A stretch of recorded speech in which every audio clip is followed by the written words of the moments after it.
That is the view of former Chelsea and Blackburn forward Chris Sutton, who says that allowing Nathaniel Clyne to leave for Bournemouth in January was the wrong decision.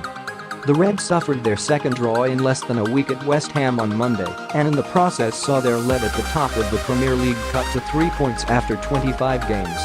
It could have been worse for Klopp at the London Stadium after hosts West Ham missed several chances to win the game.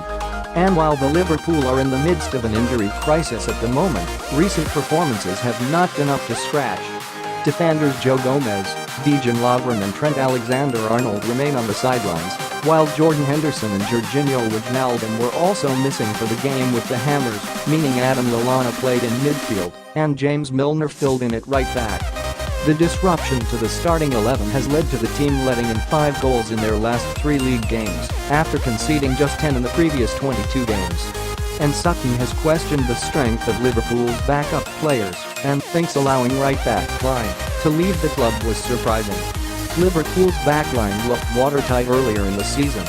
They weren't conceding chances, let alone goals, Sutton wrote in his column for the Daily Mail. Yet their vulnerability in defense was alarming against West Ham. They have now kept 1 clean sheet in their last 7 games in all competitions. Liverpool let West Ham players run off them time after time, and Michail Antonio scored the home side's leveler from a set piece as a result. Another free kick, whipped in from a similar position, should have resulted in Declan Rice heading in to give the Hammers a 2-1 lead. There is an argument maybe Keita was blocked by Mark Noble for Antonio's goal, but Jurgen Klopp would have been addressing their defensive frailties at halftime. We all know about Liverpool's injury problems.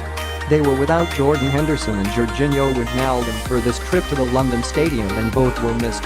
In defense, Liverpool were missing Joe Gomez, Dejan Lovren and Trent Alexander-Arnold.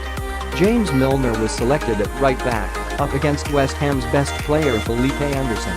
It all made their decision to let Nathaniel Clyne leave on loan for Bournemouth even more surprising.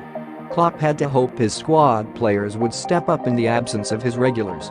Manchester City responded after losing to Newcastle by beating Arsenal comfortably. After Liverpool's 1-1 draw with Leicester, which meant they missed the chance to take a 7-point lead over City, this was a letdown. It is important to remember there is still a third of the season to go. I recall when I won the Premier League title with Blackburn in 1994-95. We were 6 points clear with 4 games to go, but were only crowned champions on the last day of the season. This match was a chance for Liverpool to get their confidence back, but we were left asking questions about their defense. The Reds welcomed Bournemouth to Anfield on